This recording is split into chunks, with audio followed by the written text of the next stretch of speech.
Hello दोस्तों, मेरे channel भजन रसधारा में आप सभी को स्वागत है। दोस्तों, आज मैं एक चेतावनी भजन लेकर के आई हूँ। बहुत ही सुंदर भजन है दोस्तों, तो चलिए शुरू करते हैं। भजन बिना देहिया ना शोभे रामा। भजन बिना देहिया ना शोभे रामा। भजन बिना देहिया ना शोभे रामा। भजन बिना देहिया ना शोभे रामा। जैसे बछरू बिना गैयो ना शोभे। एगो बालक बिना मैयो ना शोभे। ओइसे न शोभे लता बिन पतैया। भजन बिना देहिया ना शोभे रामा। भजन बिना देहिया ना शोभे रामा।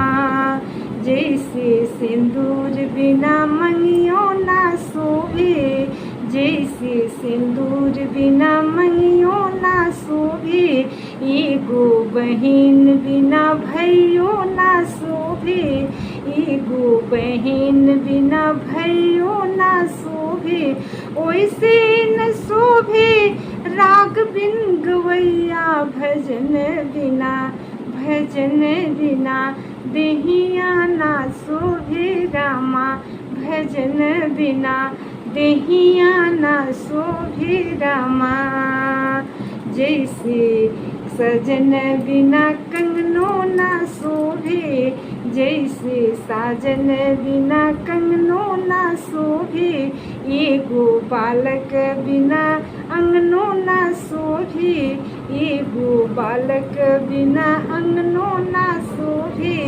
ओइसे न शोभे परान दीन देहिया। भजन बिना देहिया ना शोभे रामा। भजन बिना देहिया ना शोभे रामा। भजन बिना। कैसा लगा दोस्तों भजन? अगर अच्छा लगा हो तो कमेंट बॉक्स में अपना राय जरूर लिखिएगा दोस्तों। चैनल को सब्सक्राइब और लाइक जरूर कीजिएगा। फिर मिलते हैं कोई अच्छे से अच्छे भजन एवं गीत के साथ। तब तक के लिए नमस्कार।